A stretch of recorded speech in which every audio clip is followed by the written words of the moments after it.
చాలా సంతోషం. ఎందుకంటే ఈ రోజు రాష్ట్రంలో జరుగుతున్న పాలన చూస్తా ఉన్నాం. ఏమన్నంటే ఏం చెప్పినారు, మన ఎన్నికల కన్నా ముందు ఇదే చేవేళ్ళకి వచ్చి పెద్ద పెద్ద గప్పాలు కొట్టున్నారా లేదా? పెద్ద పెద్ద మాటలు మాట్లాడున్నారు. కేసీఆర్ అజ్జేయుడు, నేను ఇచ్చేస్తా, కేసీఆర్ అజ్జేయులే నేను ఇచ్చేస్తా అని చెప్పినాడు. ఏం చేస్తున్నాడో చూస్తున్నాం. ఈ రోజు రైతులని నట్టేట ముంచి మోసం చేసిన రేవంత్ రెడ్డి గారి ప్రభుత్వానికి గుణపాఠం చెప్పే విధంగా రాష్ట్రంలో ఉన్న ప్రతి రైతన్న కూడా గొంతెత్తి మాట్లాడాల్సిన సమయం సందర్భం వచ్చిన్నది. రుణమాఫీ చేసిన అని మాట్లాడుతున్నారు కదా, అవన్నీ కేటీఆర్ గారు చెప్తారు. ఒక్క రంగారెడ్డి జిల్లాదే చెప్తాను, 2,80,000 మంది అప్పులు తీసుకున్నారు. కానీ వాళ్ళు మాఫీ చేసింది ఎంత తెలుసా? 75,000 మందికి. ఒక్క 75,000 మందికి మాఫీ అయ్యిందంటున్నారు. ఇంకా మూడో విడత కూడా పడలేదు, కానీ చూపిస్తున్నారు. ఓకే, బ్యాంకులో పోతే అది కూడా చూపిస్తలేరు, పడింది అంటున్నారు. అప్లికేషన్లు ఇవ్వండి అంటున్నారు. రైతు ఎక్కడ పోవాలని అర్థం కాదు. అగ్రికల్చర్ ఆఫీసర్ల దగ్గర కొమ్మంటున్నారు, బ్యాంకుల దగ్గర కొమ్మంటున్నారు.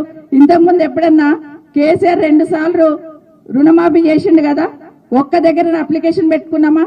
ఒక్కరి దగ్గరికైనా పోయినామా? ఒక్కరికైనా దండం పెట్టినామా? బ్యాంకుల లేసి రుణమాఫీ చేసిన కేసీఆర్ గారు ఎక్కడ?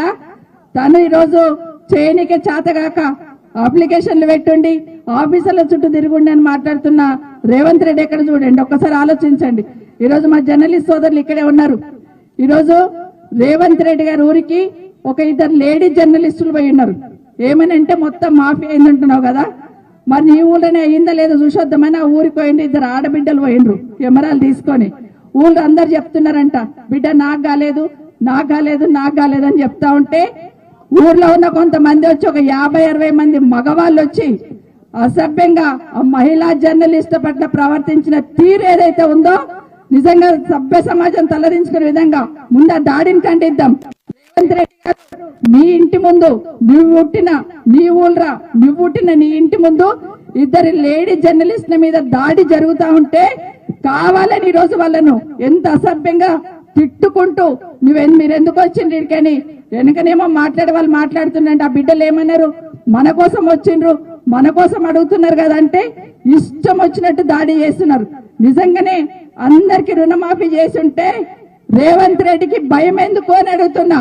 ఎవరు పోతే భయం ఎందుకు, ఎవరు అడిగితే భయం ఎందుకు?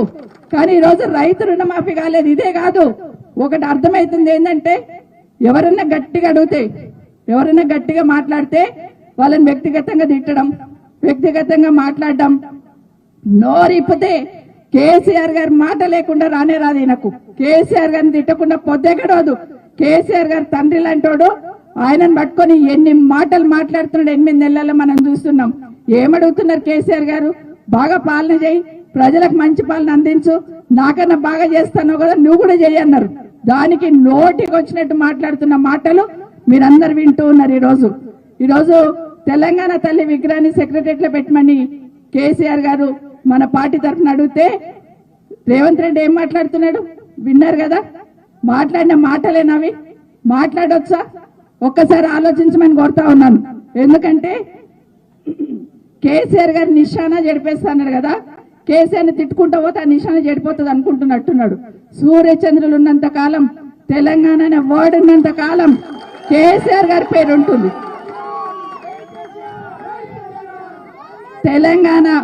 తెలంగాణ అనే పదం ఉచ్చరిస్తున్నప్పుడే పక్కన కేసీఆర్ గారు కనిపిస్తుంటాడు. ఈరోజు అంతేందుకు, మన ఊళ్ళల్లో మిషన్ భగీరథ నీళ్లు తాగుతున్నాం కదా, హైదరాబాద్ లో ఏ నీళ్లు తాగుతున్నామో గీడ చెవేళ్లలో కూడా ప్రతి ఊళ్ళో నీళ్లు తాగుతున్నాం. ఆ నీళ్ళలో ఎవరు కనిపిస్తారు? 100% కేసీఆర్ కనిపిస్తాడు. ఊళ్ళల్లో మనం పోతున్నాం, ఊర్లో ఎంటర్ కాగానే చెట్లు పెట్టించండి కేసీఆర్ గారు. ఎవరైనా అడిగినామా? ఇక్కడ పక్కన అక్కడ పక్కన రోడ్డు చల్లగా పెట్టినాడు. ఎవరు కనిపిస్తారా చెట్టు నీడలో? ఈ రోజు రైతన్నకి ఈరోజు వర్షం చినుకులు పడుతున్నాయంటే రైతుకి ఎవరు గుర్తుకొస్తున్నారు తెలుసా? కేసీఆర్. ఎందుకంటే అక్కడ చినుకులు పడుతుండగానే ఈడ అకౌంట్లలో డబ్బులు పడుతుండే. ఎక్కడైనా మీ ఇంట్లో ఏం చెప్తుండే మీరు?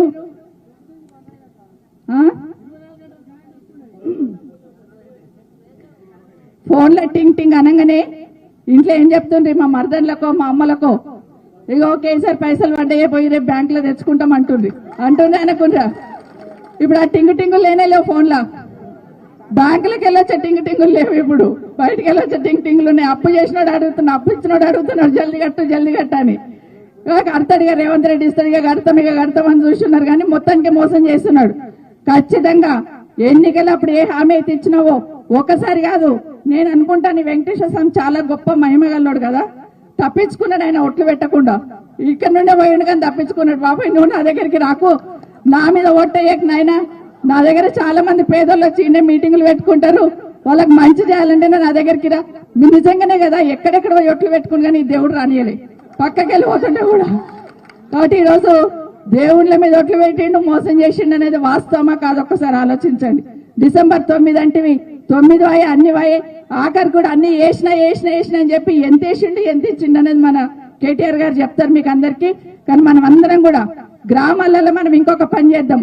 ఈ రోజు 2 జర్నలిస్టులు పోతే నీకు తట్టుకోలేక వాళ్ళని కొట్టిపించినావు కదా మహిళా జర్నలిస్టులని. ఈ రోజు మన బీఆర్ఎస్ పార్టీ తరఫున ప్రతి కార్యకర్త ఊర్లు ఉన్నోళ్ళు మన బాధ్యత అనుకొని మన ఊళ్ళల్లో ఏ రైతుకు రుణమాఫీ కాలేదని లిస్టు కలెక్ట్ చేద్దాం, అప్లికేషన్ ఇద్దాం, తీసుకుపోయిన మొహాన కొడదాం ఇలా కాలేదని చేయమని అడుగుదాం.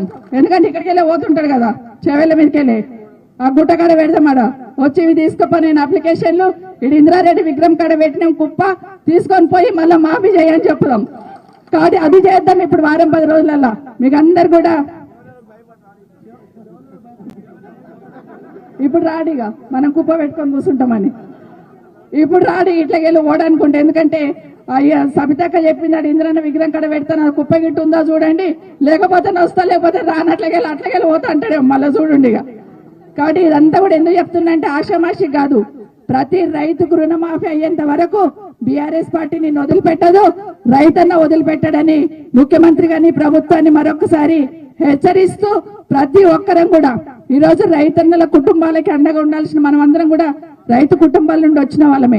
రైతు బంధు ఎగరగొట్టేసి రుణమాఫీ అన్నది ఎగరగొట్టేసిండు. రైతు బంధు ఈయనకి కమిటీ వేయాలంట, రుణమాఫీ ఎన్నిక కూడా కమిటీలు వేస్తాడంట. ప్రతిదానికి కమిటీ అని కమిటీలు వేసి కాలయాపన చేస్తున్న రేవంత్ రెడ్డి గారి పాలన చూసినాము. మరొకసారి నిజంగానే అవినాష్ చెప్పినట్టు ఇప్పుడు మాట్లాడుతూ ప్రతి ఊర్లో పోతే అయ్యో కేసీఆర్ని ఓడగొట్టుకుంటుమా, కేసీఆర్ ఉన్నప్పుడు బాగుండే, గిట్లా అవుతుంది అనుకోలేము, ఎప్పుడొస్తాయి ఎలక్షన్లు అని అడుగుతున్నారు. మనకన్నా ఎక్కువ జనాలు అడుగుతున్నారు ఎప్పుడు దించేద్దాం, ఎప్పుడు వస్తుంది, గిట్లా వస్తుంది అనుకోలేదు, ఏదో అన్నాడు కదా చేస్తాడు అనుకున్నాం, గిట్లా చేస్తాడా, గిట్లా తీడతాడా, గిట్లా మాట్లాడతాడా, అసలు ఈయన ముఖ్యమంత్రి అని మాట్లాడుతున్న విషయాన్ని ప్రతి గ్రామంలో కూడా చూస్తా ఉన్నాం. ఖచ్చితంగా ఇచ్చిన ప్రతి హామీని ఒక రైతు రుణమాఫీ కాదు, ఇక్కడ కూడా ఒక డిక్లరేషన్ పెట్టినాడు ఆ రోజు వచ్చి మన చేవెళ్లలో కూడా. వాళ్ళు ఇచ్చిన ప్రతి హామీని నెరవేర్చేదాకా వెంటాడి ప్రజల పక్షాన ప్రశ్నిస్తూనే ఉంటామని మరొకసారి తెలియజేసుకుంటూ ఇక్కడికి వచ్చిన మా రైతన్నలందరికీ ప్రత్యేకంగా ధన్యవాదాలు చెప్తూ మహమూద్ భాయ్ గారు ఒక్క నిమిషం మాట్లాడతారు.